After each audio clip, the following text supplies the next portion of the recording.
wow. That's a birthday gift right there. That's a good one. Well, thank you guys. Happy birthday, yes. Happy birthday to you. Happy birthday to you. Somebody please record this. You know we're recording this. Well, it's such an emotional, powerful, beautiful film, and just what a great cast, and you as the center of the cast. It must be really hard, you know, a great responsibility, you know, doing a story of a real life person. This is, if my understanding is correct, you've done this twice already in your young career. And I kind of look at that almost as a prequel to the kind of preparation, and I do want to talk to you a little bit about the preparation, both physical, emotional. Yes, yes. But in the preparation of that responsibility of working with Anthony and his mom, was that a heavy thing for you to deal with initially? Absolutely. Like you said, you know, it's our job as actors to create a character, flesh it out, find the choices, find the authenticity. But when you have somebody who somebody real, somebody currently alive, and somebody on set every day with me. I don't know if you guys know, but he's my body double in there. So to help out with money, CGI reasons, special effects, Anthony was there every day. He was number 1A on the call sheet. So I was number 1, he was 1A. And so he was incredibly involved in this. And anytime you see just the angle of one single leg, it's his leg and his actual leg. So luckily our skin tones match enough for you guys all to get tricked. But yeah, you know, as an actor, you're used to somebody walking around set who looks just like you. But this time around, it was the guy I was actually playing. So even though it came with a certain amount of pressure, it also informed my performance all the way. You know, I got to just be a fly on the wall every time he was walking around. He didn't know, and it's very awkward to play somebody real. Instead of going like, hey, what's it like to feel this? What's it like to hear this? Did you ever hear this? It's less about that and more about just observing and watching and seeing what you can pull, you know? If you guys ever get the chance to meet him, this guy's the nicest guy in the world. It's scary. I'm like, bro, you gotta get mean. You know, he's like, his answer to that is, I save it all for the mat. And that's the type of person he is, so. Yeah, so on the flip side, it's really an honor to play him as well.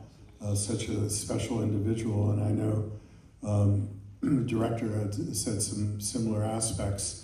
But what about the rest of the preparation and you know, ranging from, physical, which includes likeness, speech, etc. How much time did you spend on that? And I understand there was some starts and stops as well. Yeah, it's very ironic that the film is called Unstoppable. I've been on this project since 2020, since before COVID. So I got to win an Emmy in 2019 for self-promotion time. And kind of right after the Emmy, I got this role. And so I was signed on to the project before COVID, before the writer's strike. And so I trained with Anthony 3 separate times. In 2020, I stayed on his couch and I lived with him and his girlfriend, who's now his wife, and he has his first child, which is amazing. And then we did maybe 3 months, 2020, and then we got to LA, and then it was March 2020, and you know how that was. Everything just kind of went down. And then the project went underwater for a while, and it was just me and him sending texts back like, is it happening? I don't know. I hope so. But I promised him that I would stay on board as much as I could. Fast forward to 2023, I get a call saying Ben Affleck, Matt Damon, Jennifer Lopez, Don Cheadle, Bobby Cannavale, Michael Pena are now on board. And you went into the bathroom and threw up. Yeah, it was like worth the wait. But then it's crazy because then I get back into training with him and we do 6 months this time. So 6 months, 5 days a week, and I'll get into like exactly what I was doing. But after the 6 months, the last day of what I call my boot camp for training for this role, we went right into day 1 of shooting. We shot for 18 days and then the strike happened. So back to texting Anthony, is this gonna happen? I don't know, I hope so. And then 8 months later, strike finished, and you know, Artist Equity, Andy Frazier, the producers on board were so adamant about finishing the story, and we didn't want it to just disappear, so we went right back to it after 8 months. So if you watch it again, you'll notice my body's going all over the place. I'm big, I'm small, I'm big, I'm small. And it was because during the strike, I just stayed working out. So I was like 2 different sizes throughout the shooting. Yeah, I was looking for my notes. I had been thinking about this film. First of all, it sounds like a miracle. It was meant to be seen by an audience and appreciated. But, you know, some people would describe it as a sports movie, and somebody else would describe it as a mother-son relationship movie. Third response could be it's triumphing over the almost totally impossible. How would you describe this film? Almost exactly that, you know. The thing about wrestling is we all do it whether you're on a mat or you're not, you know. We are wrestling something, an opponent in front of us, whether it's ourselves, whether it's life, your job, your dreams. So I think that's the beautiful part of it. I think that's what pulls at the heartstring. It isn't necessarily the fact that he won that match, it's the fact that he won that moment in his life, you know. And you relate so heavy to his relationship with his mom. I'm a mama's boy in real life, so this is a real thing for me. And I love any film that can kind of show the strength between a mother and her son. And that's Anthony's life. And he was very adamant that beyond his achievement on the mat, he wanted to make sure that his mother's achievements were seen. And that was in raising him and who he was. So living on that couch with him, like, you know, I'll spend 2 hours wrestling with him, which was the hardest thing in my life. But then I'll spend the next 8 hours talking to him and getting to know him, you know? So it's like, I forgot he's a wrestler. I forgot that we wrestled earlier today, and I'm now seeing who he is, the strength and the courage that he has.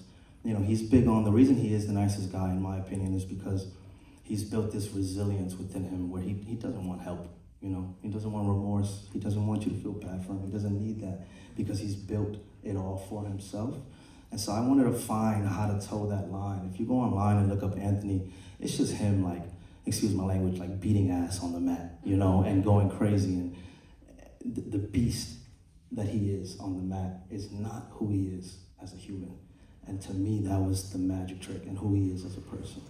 And so when I would see him speak to his mom or speak to his wife now or his kids,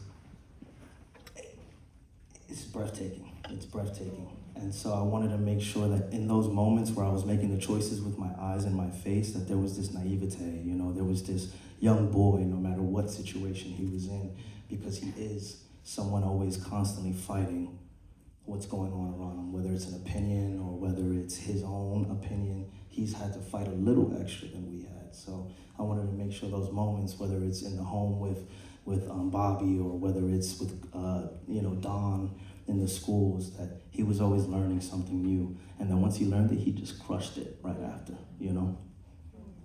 Yeah, the resilience, but just not the physical, but the mind element was exactly so apparent, and what a kind of a strength to share with people. And I presume that's what he's doing as a teacher and as a spokesperson. And so Anthony now is a public speaker.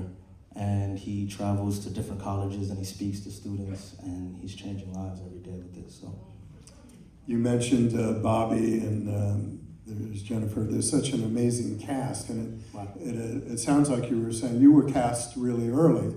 Yeah. And the rest of the cast not necessarily. Could you give us a little bit of kind of history of you know, how initially you got involved? Well, obviously after Moonlighting and your other successes, it's not a surprise. But that would be something, if you could share that, and also how you felt when you found out who the cast was. Right. Yeah, so, you know, in 2020, it's just me. And it wasn't even Ben or Matt on board either. Artist Equity hadn't put their hands on it yet. So it was me and a name, Andy Frazier. I'm going to keep saying it. He is... he's the one who produced this kind of from the ground up and was trying to give it to different, like, you know, upper upper echelon sort of producers the entire time. In 2020, I got a call and from my team, and they were like, "Have you ever heard of Anthony Robles?" And the truth is, I said no. I'm like, I stopped. Like I'm more of a theater kid than a sports kid. I lie to all my friends when I talk about sports. I don't know what I'm talking about. And so when it came to when it came to the answer, I was like, no idea. And then I went on YouTube and I watched just one video. It wasn't him wrestling, it wasn't any of that. It was a YouTube interview, 12 minutes long. Not a lot of views, but I watched the whole thing and I remember thinking, this will probably be the hardest thing I'll ever do if I get to do this part. And that's what made me really want to do it, is that sort of challenge that was a part of it. Can I bring up the boot camp real quick? Yeah. I'll just tell you about the boot camp. So like for 6 months, I was doing pretty much what I was calling a 9 to 5 for myself, because from 9 to 11, I was in the gym with the trainer and I was lifting and I was working out. I mean, it would take me 3 more years and a whole ton of steroids to get to where this man actually was. So we did it the healthy way, and it was more so just about kind of widening up and the posture. That was 9 to 11. From 11 to 1, I was actually with Anthony and his coach on the mat, really wrestling with him. No one wrestles like him at all. He's got his own style, so to learn how to do it like him kind of required him there. And then from 1 to 2:30, I was on crutches, and I was learning how to do crutch movements. So running, walking, upstairs, downstairs, open the door, close the door, pick up the book bag, martini glass. That's Anthony, a martini glass, you know? It's the posture is so perfect. So it's like pretending there's a string above me and keeping my posture up for about 2 hours. Then to end the day, I was eating and stuffing my face while on Zoom calls with the vocal coach, so he could teach me how to sound like Anthony, because I'm from New York, so I have a little bit of water and a little bit of coffee and like the oh sound going on, and he's big on water and coffee. And so I had to kind of learn how to, switch the sort of sounds that I make. So that was like 5 days a week, 5 months. I'm not even kidding. I wish I was. But it was grueling. But it was one of those things where every time I felt sore, every time I threw up in the gym, every time I looked at my trainer like, maybe I should quit acting, I thought of him. I thought of Anthony, and all the things that he's done. And if he can spend 15 plus years dominating opponents on a mat and strengthening his body, I can spend 5 months getting paid to do it. So But it does sound incredibly demanding. Yes, I mean, it was. It's crazy. Yeah, it was. And that's also just a shout out to, Billy and the producers and Artist Equity and Andy for giving me the resources, and making sure that Anthony's story really came to life the right way. Because I keep thinking like they could have just, found a wrestler, but they didn't. And so there was a bit of extra work to be done. Wow. Yeah, wrestling is hard. It's impossible. I think I barely made it through freshman wrestling. Yeah, it's just one So of I those. think I'll try pole vaulting. It's easier. It's a lot easier. You don't get the cauliflower ear from it. That was my biggest fear, was the training and then ending up being the actor with the cauliflower ear. But they took care of me. So a lot of time you spent actually not preparing, but working on by yourself or with wrestling. And when did you actually start shooting with the rest of the crew and the scenes in the house, the cast, excuse me? And was that? When you look at each of these individual fellow castmates, they are incredible. Oh my God. I mean, oh my God. board side, just really top-rate artists.